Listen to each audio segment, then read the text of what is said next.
예, 안식일입니다. 특별히 오늘 안식일은 우리 모두의 기도가 간절히 필요한 안식일입니다. 이 나라가 정치적으로, 경제적으로 안정되어야겠죠.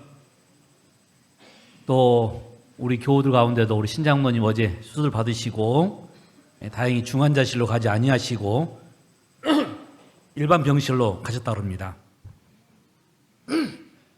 죄송합니다. 또 특별히 질병과 싸우고 계신 우리 교우들을 위해서도 기도가 많이 필요한 안식일입니다.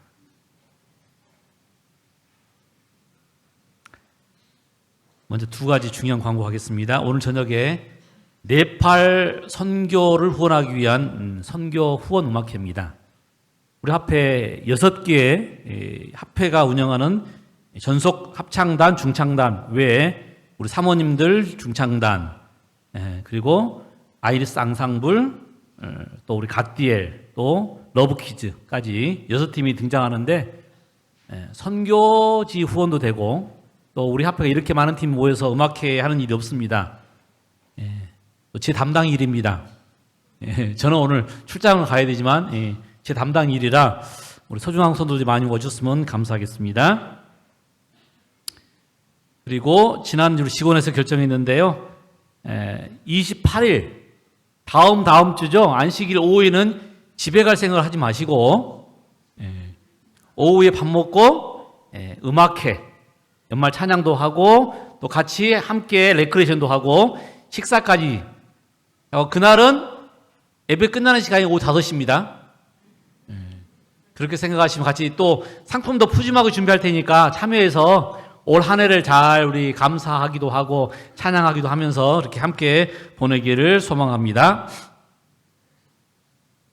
오늘 아침 저는 마태복음 16장 4절에 있는 말씀을 함께 읽겠습니다. 같이 읽어볼까요? 악하고 시작. 악하고 음란한 세대가 표적을 구하나 요나의 표적밖에는 보여줄 표적이 없느니라 하시고 저희를 떠나가시다. 표적을 구하나 요나의 표적밖에는 보여줄 표적이 없다. 우리 합회는 매일 아침 8시 반에 아침 예배를 드리고 조회를 합니다. 매일입니다, 매일. 그러니까 책을 많이 읽습니다. 제가 합회 들어와서 한 대여섯 권은 끝낸 것 같아요. 성경도 한번 끝냈고, 부조와 선지자 왕, 시대의 소망 지금 읽고 있는 중입니다. 그 전에 하늘에 광해된 예언의 신, 또 다른 예언의 신을 읽었어요. 지금 우리가 읽고 있는 예언의 신은 시대의 소망입니다. 이번 주에 제가 말씀 읽다가 제 항상 숙제는 이번 안식일 내에 우리 성도님들에게 무슨 말씀을 줘야 되느냐. 그게 제 숙제예요, 항상. 합회 일을 하면서도 많이 생각합니다. 어떤 말씀을 드려야 될까. 그런데 이번 주에는 시대의 소망을 읽다가 이 말씀 함께 나누면 좋겠다 라는 부분이 있어서 제가 오늘 가져왔습니다. 그분이 하나님에게서 오셨다는 가장 큰 증거는 그분의 생애가 하나님의 품성을 드러낸 것이다. 그분이 누군지 아시겠죠? 예수님입니다. 예수님. 그분의 생애가 하나님의 품성을 드러낸 것이다. 그분은 하나님의 사업을 행하셨고 하나님의 말씀을 이야기하셨다. 그와 같은 생애는 모든 이적 중에서도 가장 큰 이적이다. 예수님이 하늘에서 왔다는 가장 확실한 증거는 그분의 생애를 통해서 드러난 하나님의 품성이라는 것입니다. 그분은 늘 하나님의 사업을 하셨고 하나님의 말씀을 이야기하셨어요. 그런 이 예수님의 삶이 모든 이적 중에서도 가장 큰 이적이었고 가장 확실한 증거였다. 사람을 만나볼수록 또 사람을 볼수록 결국 그를 평가하는 것은 그의 품성이 어떠했는가. 자꾸만 우리나라의 상황 속에서 제가 정치적인 이야기 안 하려고 합니다. 자꾸만 그분의 삶이 아무한테도 인정받지 못한 겁니다.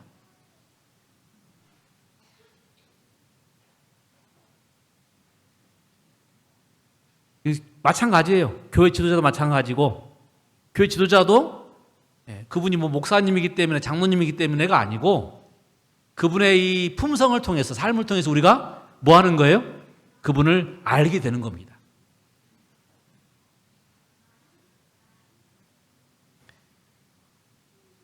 미국 시카고에 태어난 워너 솔맨은 미국이 자랑하는 대표적인 화가 중에 한 사람인데요. 그 사람이 그린 그림이 이 그림입니다. 이 그림 많이 보셨죠? 네. 안 보면 좀 자세히 살펴봐야 돼요. 혹시 다른 나라에서 오셨는지. 네. 이 그림은 전 세계적으로 유명한 이름은 헤드 오브 크라이스트예요. 예수님의 머리. 이 책으로 1940년도에 500만 부 이상이 인쇄되었다고 합니다. 그리고 전 세계에서 가장 많이 알려진 예수님의 모습이에요. 이 그림으로 인해서 솔맨은 가장 인기 있는 화가가 되었는데요. 이 사람입니다. 솔맨입니다. 이 그림을 그리게 된 동기는 1917년에 결혼을 하고 얼마 안 된 젊은 나이에 중병에 걸렸어요. 의사가 임파선 결핵입니다. 당신은 길어야 석 달 살 수 있습니다. 이 솔맨의 마음이 절망적이 되었으나 그의 부인이 지금 임신한 상태라 더더군다나 내가 빨리 죽으면 내 아내에게 내 아이에게 얼마나 지금 미안하겠습니까? 그래서 정말 괴로워했어요. 그때에 그 괴로워하는 그를 보고서 그의 아내가 이렇게 위로의 말을 했다고 그래요. 그의 아내는 유명한 이 가수입니다. 여보, 3개월밖에 못 산다고 생각하지 말고 하나님께서 3개월을 허락해 주셨다고 생각하며 감사하며 삽시다. 아무도 원망하지 맙시다. 3개월이 얼마입니까? 천국 같은 그 기간을 가장 아름답게 만들어 봅시다. 3개월이나 되는 기간을 살도록 허락하신 하나님께 감사합시다. 3개월밖에 안 남은 것과 3개월을 주셨다고 생각하는 것과 이 아내의 말을 곰곰이 생각해보니 솔맨이 그래서 정말 이 원망하고 불평하지 않고 아내의 말대로 3개월 동안 감사하며 살겠다고 다짐을 했답니다. 그 다음부터는 아멘, 아멘.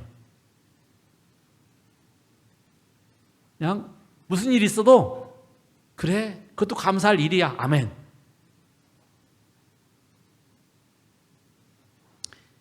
그리고는 자기의 마지막 작품이라고 생각하고 예수님의 모습을 그렸대요. 헤드 오브 크라이스트. 그런데 놀라운 일이 벌어졌어요. 그의 그림도 유명해질 뿐만 아니라 3개월 시한부라고 했는데 3개월이 지난 후에도 몸이 약해지지 않고 점점 강해지더라 합니다. 다시 가서 진단을 해봤더니 임파선 결핵이 사라져버렸답니다. 그래서 이 주치의가 놀라가지고 도대체 3개월 동안 당신 무슨 약 먹었어? 솔맨은 글쎄요, 다른 약 먹은 게 없는데요. 굳이 약이라고 한다면 우리 아내가 나에게 말해준 감사의 약을 먹었다고나 할까요? 그러자 주치의가 박수를 치면서 그거요, 그거.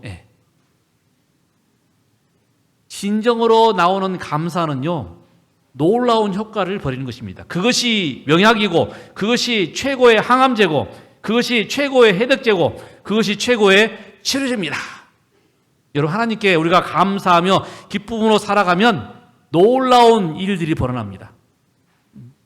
놀라운 일들이 벌어져요. 감사는 가장 확실한 하나님께서 우리와 함께 하시는 증거입니다. 아멘, 아멘. 억지로 하면요, 조금만 지치면 힘들어요. 조금만 하다 보면 힘들어요. 그런데 진짜 마음에서 나오는 아멘은요, 하지 말라 해도 속으로 아멘, 아멘 하게 됩니다. 왜요? 그렇게 안 하면 내가 답답해 죽겠는데요. 확실한, 역시 제대로 된 효과를 보십니다, 지금. 오늘 본문은 악하고 음란한 세대가 표적을 구하나 요나의 표적밖에는 보여줄 표적이 없느니라. 여기 나오는 표적이라는 단어는 헬라어로는 세메이온, 영어로는 사인. 아시죠? 사인? 그 의미는 어떤 특정한 사물이나 사람을 알아볼 수 있는 표시. 이 사람이 정말 하나님이 사람인지 그리스도인인지 알아볼 수 있는 표시가 뭐라고요? 예수님께 물어봤어요. 예? 당신이 하늘에서 온 증거가 뭐냐? 표적이 뭐냐? 그러자 예수님이 하신 말씀입니다. 악하고 음란한 세대가 표적을 구하나 요나의 표적밖에는 보여줄 표적이 없다. 두 번째, 이 표적의 의미는 다가올 사건을 알리는 경고의 징조입니다. 그래서 우리 교회가 만들어내고 있는 잡지, 100년이 넘고 110년이 넘은 잡지 이름이 뭐죠? 시조. 그게 뭐예요? 그게 사인입니다. 사인. Sign of times. 시대의 징조. 그래서 시조입니다. 다가올 사건들을 우리가 말씀을 통해서 계속 전파하고 있는 것입니다. 세 번째는 하나님의 영광을 나타내는 기적의 증거.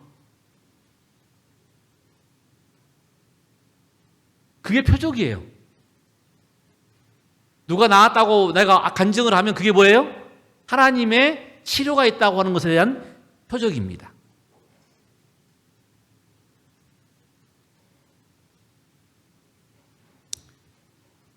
혹시 여러분에게도 이런 표적, 이런 기적의 증거가 있습니까? 필요합니까? 현재가 너무 어둡고 불확실해서 다가올 미래에 대한 어떤 확실한 증거가 필요하신가요? 내 기도를 응답해 주셔서 나를 도와주셔서 혹시 사업과 건강과 가족과 신앙 때문에 힘들고 두려워서 어떤 나에게 확신을 주는 증거가 필요합니까? 저에게도 그런 증거를 보여주시옵소서. 저는 오늘 본문의 말씀을 통해서 하늘로부터 온 표적이라는 제목으로 이 부분을 좀 자세히 살펴보기 원합니다. 그래서 정말 이 확실한 표적을 통해서 혼란하고 두려운 세상에서 현재의 지치고 힘든 삶 속에서 우리 모두에게 확실한 용기와 희망이 되는 그런 표적을 발견하길 원합니다. 오늘 본문의 말씀은 예수님이 게네사렛 평지 남쪽에 위치한 마가단 지병에 갇혔을 때에 예수님을 찾아온 바리새인과 사두개인들이 예수님에게 당신이 하늘에서 온 증거를 보여주세요. 하늘에서 내려온 표정을 보여주세요. 라고 요구하면서 시작되는 것입니다. 예수님은 그곳에 가기 전에 이방인들과 지내면서 환대를 받으셨어요. 두로와 시돈 지방에 가셔서 한 이방 여인의 딸을 고치셨습니다. 두 귀신 들린 남자를 치료하셨어요. 그리고 보리떡 7개와 물고기 2마리로 4,000명을 먹이셨습니다. 그런데 그리고 나서 유대인 지역으로 돌아오자 바리새인과 사두개인들이 질문하는 게 이겁니다. 당신이 하늘에서 온 표적을 우리에게 보여주세요. 여러분들 이런 기도하셨죠? 안 하셨나요? 하나님 저를 사랑하는 증거를 보여주세요. 하나님이 계시다는 증거를 보여주세요. 특별히 힘들고 어려울 때, 아플 때, 절망할 때, 나 혼자 같을 때 그런 기도 안 하셨습니까?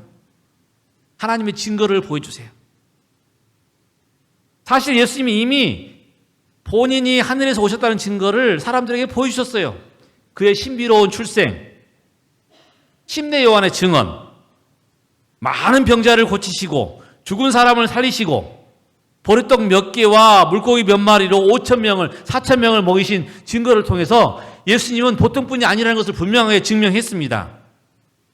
당시에 인터넷은 없었지만 그 예수님이 하신 일은 속히 사람들에게 퍼져나가기 시작했어요. 죽은 사람이 살아나는 걸 보고서 어떻게 소문을 안 낼 수가 있겠습니까? 안진뱅이가 벌떡 일어나가서 뛰어가는데 어찌 소문을 안 낼 수가 있겠습니까? 그 사실 유대인 사회는 이미 아주 유명했어요. 예수라는 사람이 아주 젊은 사람이 있는데 저 나사렛에서 이상한 동네에 태어난 사람인데 그런데 이상하게 능력이 있고 힘이 있더라. 그럼에도 불구하고 바리새인과 사두개인들은 예수님께 또 다른 표적과 기적을 요구하는 것입니다.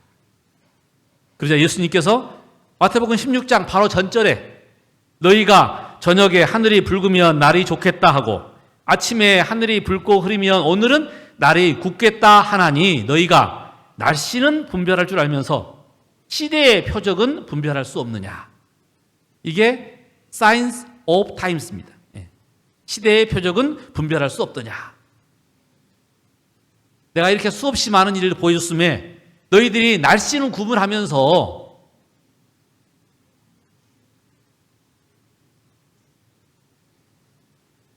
요즘 보통 이 웹으로 날씨 체크하죠? 요즘 뉴스 안 봐요, 그죠? 요즘 뭐 날씨 앱들이 있습니다, 웹들. 제가 과학관에 있으면서 제가 인공위성 사진 보는 법을 배워가지고요. 저는 인공위성 사진을 봅니다. 날씨가 뭐 오늘은 맑고 그리고 안 보고요. 구름이 흘러가는 거 보면 아, 이제 몇 시간 후면 비가 오겠다. 눈이 오겠다. 그런데요, 잘 봐보시면 광주는 지나가겠네? 인공위성 사진을 약간 확대해가지고 보시면 보입니다, 그게. 구름이 살짝 지나가거든요. 광주는 괜찮겠네?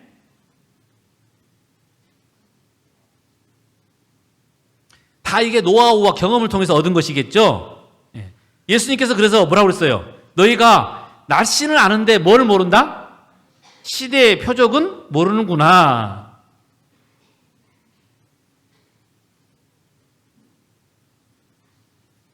오늘 우리가 당하고 있는 모든 일들 다 의미가 있습니다. 그런데 날씨는 구분할 줄 알면서 뭔 구분 못해요? 나에게 왜 이런 일이 있는지, 왜 예수님께서 나에게 이런 일을 허락하셨는지는 알지 못하죠. 그래서 우리가 표적을 달라고 요청합니다. 우리에게 확실한 증거를 달라고 요청합니다. 여러분, 시련에 빠진 신자들이 마치 이스라엘 백성들이 홍해 앞에서 갈라지기를 원하는 것처럼 놀라운 기적을 원합니다. 그냥 암이 사라지길 원하고 문제가 그냥 해결되길 원하고 그것만 원해요. 분명한 것은 지금도 하나님께서 우리를 위해서 기적을 행하시고 계시다는 것입니다. 우리가 함께 기도할 때 놀라운 일들을 경험한다는 것입니다. 여기 야고보서에 뭐라고 했어요? 이러므로 너희 죄를 서로 고하며 병 낫기를 위하여 서로 기도하라. 의인의 강구는 역사하는 힘이 많으니라. 여러분, 우리가 서로 위하여, 특별히 병 낫기를 위하여 기도하시기 바랍니다. 통증이 사라지고 구하는 일이 이루어지고 위험에서 우리를 안전하게 지켜주시는 이 일은 지금도 우리 하나님께서 우리에게 보여주시는 증거들입니다. 그런데 우리가 또 하나 기억할 것은 하나님은 이 기적을 통해서 우리를 보통 인도하시지 않으셔요. 이건 보편적인 방법이 아닙니다. 자꾸 우리가 기적에 의존하다 보면 기적이 없으면 마치 하나님께서 나를 사랑하지 않는 것처럼 오해한다는 것입니다. 근데 문제는 이 기적을 누구도 해요? 사단도 해요, 사단도. 사단은 자신을 광명한 천사로 가장합니다. 가장을 뿐만 아니라 많은 기적을 행합니다.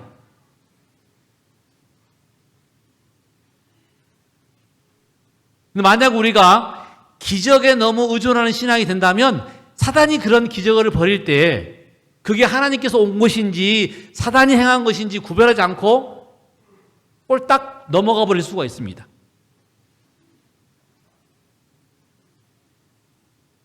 그러므로 우리가 너무 기적에 의존하는 신앙을 하면 안 됩니다. 시편 107편 19절 20절에는 하나님께서 이렇게 말씀하셨어요. 이에 그들이 그들의 고통 때문에 여호와께 부르짖음에 그가 그들의 고통에서 그들을 구원하시되 그가 그의 말씀을 보내어 그들을 고치시고 위험한 지경에서 건지시는도다. 하나님의 방법은 뭐라고요? 뭘 보내서? 말씀을 주어서, 말씀을 보내서. 그것이 아무리 놀라운 기적이라도 말씀과 부합하지 않는다면 그것은 사단이 주는 것입니다. 우리는, 하나님을 믿는 우리는 하나님께서 기적을 베푼다고 믿지만 늘 기적으로 우리를 인다고 믿지는 않습니다. 왜냐하면 때로는 하나님께서 우리를 잠자게, 쉬게 할 수도 있기 때문에 그렇습니다.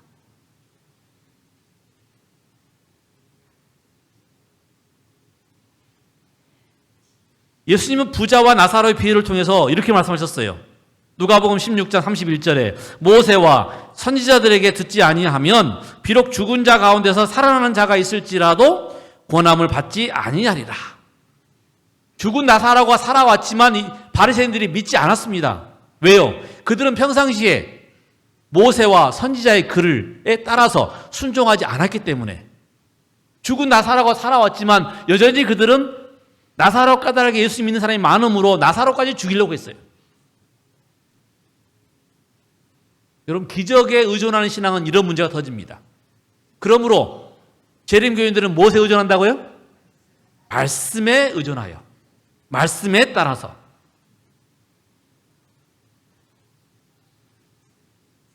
이 사실을 꼭 기억하시기 바랍니다. 우리가 시련 중에 있다면 하나님께서 때로는 우리에게 기적을 베푸시겠지만 기적보다 더 우리를 인도하시는 것은 말씀으로 우리를 인도하신다는 사실을 기억함으로 때로 우리가 힘들고 어려울 때 말씀을 펴시고 그 말씀을 받아들일 수 있는 믿음이 있기를 간절히 소망합니다.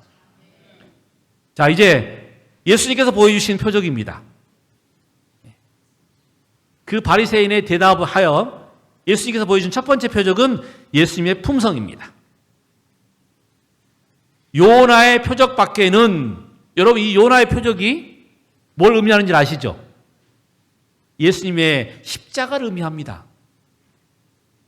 물론 요나의 표적은 요나가 니느웨 사람들에게 회개의 기별을 전했을 때에 당시에 그 사람들이 그 기별을 받아들이고 회개를 했어요.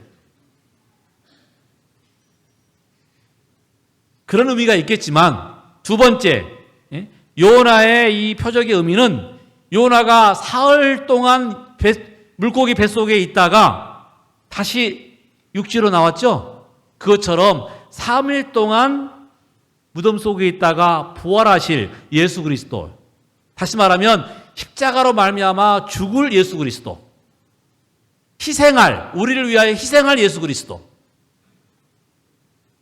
예수님의 죽으심이 표적이라는 것입니다. 예수님의 부활이 표적이라는 거예요. 시대 소망에 보면 그분이 하나님에게서 오셨다는 가장 큰 증거는 그분의 생애가 하나님의 품성을 드러낸 것이다. 그분은 하나님의 사업을 행하셨고 하나님의 말씀을 이야기하셨다. 그와 같은 생애는 모든 이적 중에서도 가장 큰 이적이다. 예수님은 그분의 삶을 통해서 하나님의 품성을 분명하게 보여주신 거예요.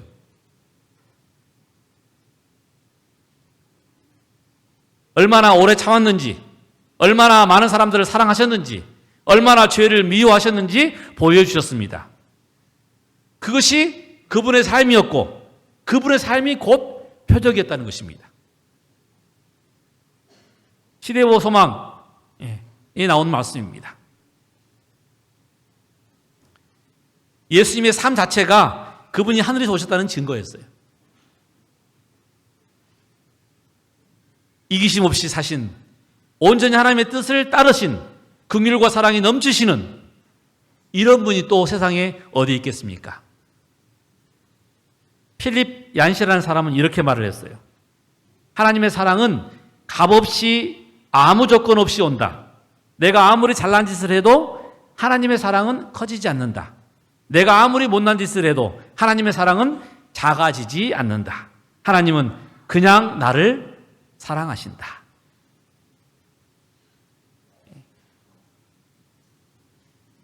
여러분, 그 하나님이기 때문에 우리가 여기에 있는 것입니다.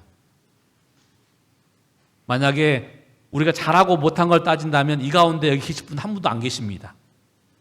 왜냐하면 우리 하나님은 따질 때 뭐까지 따지시냐면 우리의 생각까지 따지시거든요. 마태복음 보세요. 형제를 보고 미워하는 자, 여자를 보고 음욕을 품는 자, 다 범죄했다고 표현되어 있어요. 만약에 우리가 그렇게 따져진다면 이곳에 있을 수 있는 사람은 아무도 없어요. 왜냐하면 우리 마음속에는 미움도 있고 시기도 있고 질투도 있고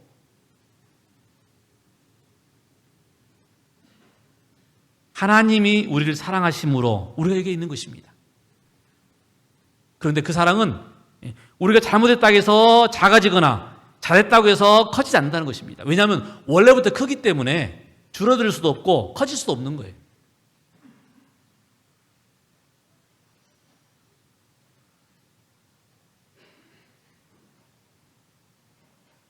요즘 우리가 이 방송을 통해서 많은 사람들을 봅니다. 그죠? 말 잘하는 사람도 보고, 자기 잘 뽐내는 사람도 보고, 보면서 무슨 생각 하십니까? 쟤 또 잘난 체 하네? 또 자기에게 무슨 권한이 있는 것처럼 막 갑질하네? 가장 무서운 게요, 사람이 시간이 가면 그 사람의 품성이 드러난다는 거예요. 저 사람이 어떤 사람인지, 겸손한 사람인지, 정말로 사람을 사랑하는 사람인지, 아니면 쇼하는 사람인지.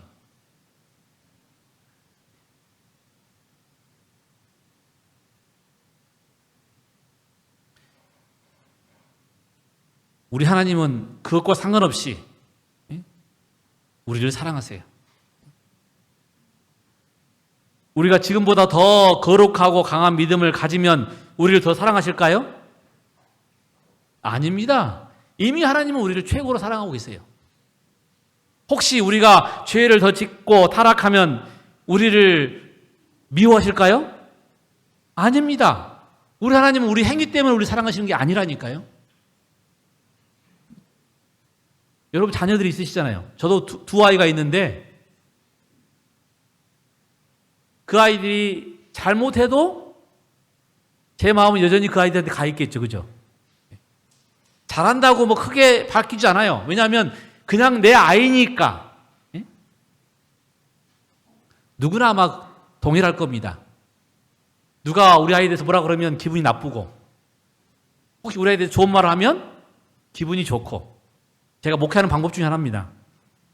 어디 가서 아이들이 있으면 다 좋은 말만 해요. 부모들이 마음이 좋아가지고 마음이 열리더라고요. 그냥 너무 솔직하게 말하면 큰일 납니다. 눈치가 없는 거예요, 그건. 왜냐하면 부모들 중에 자녀에 대해서 나쁜 말 듣기를 원하는 부모는 아무도 없습니다.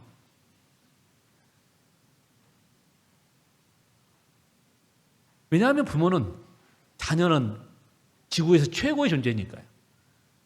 하나님이 우리를 그렇게 사랑하신다는 것입니다.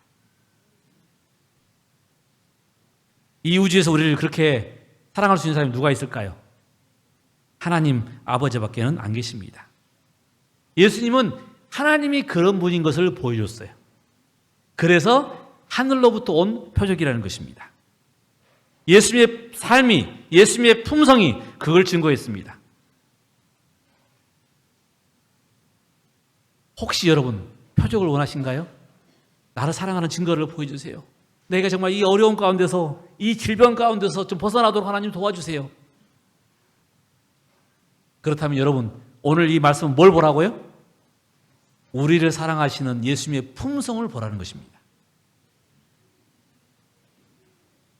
그 사랑의 표적을 경험하는 우리 모두가 되기를 간절히 소망합니다. 예수님께서 보여주신 두 번째 표적은요,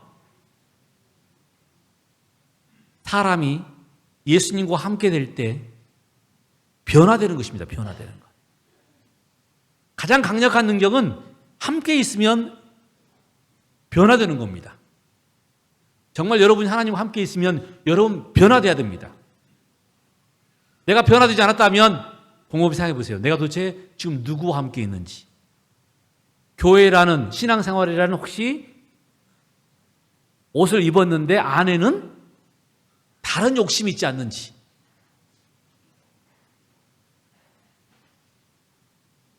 시대의 소망 407페이지는 또 이렇게 말합니다. 인간의 마음에 일어나는 변화, 곧 인간의 품성의 변화는 항상 살아계신 구주께서 영혼을 구하려고 역사하고 계심을 보여주는 기적이다. 우리가 변화하는 것은 하나님이 우리 안에 들어와 있다는 증거라는 것입니다. 그리스도 안에서의 언행일치의 생애는 하나의 큰 이적이다. 제가 이 말씀을 보면서 기적 중에 기적, 큰 이적, 이 말씀에 제가 꽂힌 거예요. 왜냐하면 제가 기적을 원하거든요. 제가 기도하고 있는 우리 성도들이 정말 암이 있지만 놀랍게 회복되는 모습을 원하거든요. 정말 이 신앙이 엄청 커져서 이 많은 일들을 감당할 수 있기를 원하거든요. 그런데 오늘 제가 보니 기적 중에 두 가지. 예수님의 사랑에 의한 것. 두 번째는 뭐라고요? 예수님께서 함께 하시면 우리가 변화된다는 것입니다. 내 마음이 변한다는 거예요. 내 삶이 변한다는 거예요. 그렇지 않으면 여러분 지금 여러분 마음속에 예수님이 계시지 않는 겁니다. 우리 하나님은 옆에 있어도 없어도 그냥 그저 그런 분이 아니세요. 그분과 함께 있으면 내 마음이 막 뜨거워지고 내가 다른 사람을 막 사랑하고 싶고 용서하고 싶고 이해하고 싶고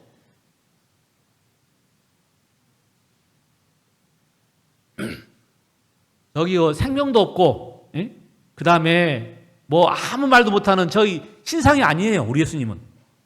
우리 마음속에 들어오시면 놀라운 것을 불어넣을 수 있는 변화시킬 수 있는 분이 우리 예수님이라는 것입니다.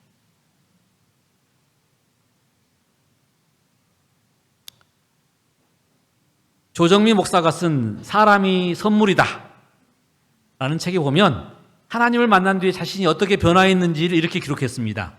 20살, 20살 때에는 세상을 바꾸겠다고 돌을 들었고 요즘은 돌을 안 들고 뭘 들어요? 무슨 등 있죠, 등. 봉. 뭐라고 그러던데? 애들이 이렇게 막 들고 다니요. 요즘은 촛불 안 든답니다. 스타봉인가, 스타봉? 네, 막 작은 뭡니까? K-팝 축제 같은 데 가서 막 흔드는 거랍니다, 그게.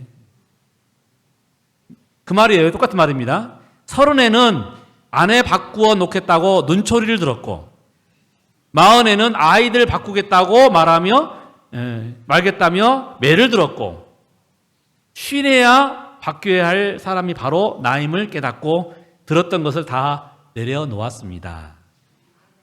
철이 든 거죠. 철이 든 거예요. 예.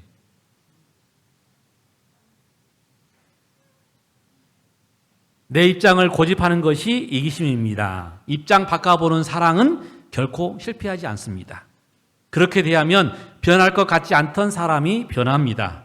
하나님이 저를 그렇게 대해주셔서 제가 변했고, 제가 제 아내를 그렇게 대했더니 아내가 변했고, 제가 아들을 그렇게 대했더니 아들이 변했습니다. 젊을 때는 의욕 가지고 막 해보겠다고. 그런데 시간이 가면 그렇게 안 되는 것을 아는 것입니다. 그리고 나를 바꿨더니 상대방도 바뀌더라.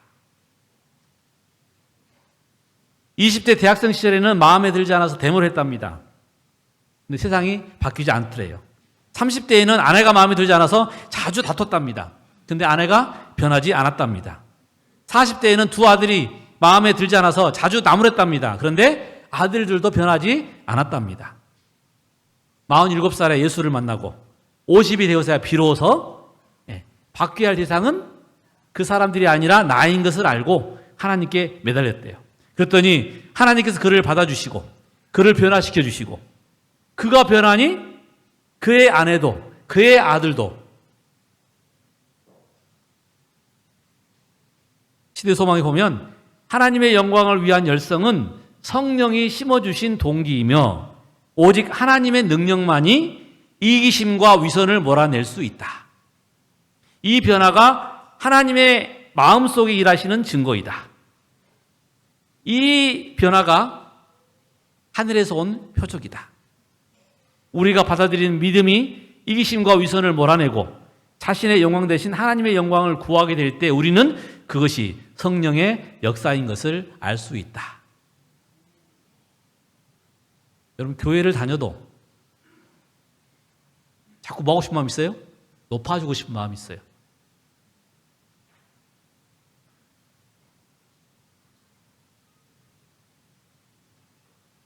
그런데 그것을 내려놓을 수 있을 때 여러분 그렇게 내려놓게 하신 분이 누구라고요?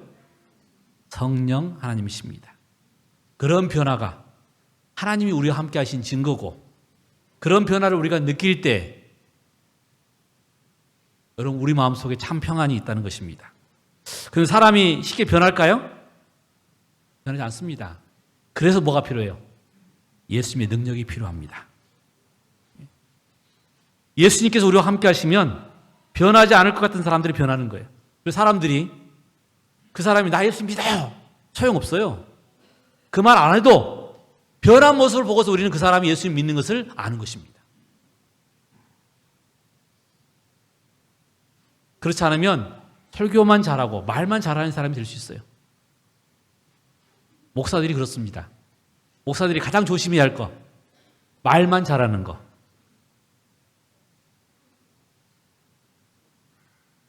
내가 변하지 않으면 어찌 남들에게 변하라고 요청하겠습니까? 신도들이 그래요. 장로님들이 그렇고 집사님들이 그렇습니다. 내가 변하지 않으면서 남들이 변하길 바라는 것은 그건 억지입니다. 오늘 우리 마음속에 이기심을 제해버릴 수 있는 유일한 방법은 그리스도의 능력이 내 마음속에 들어오는 것입니다.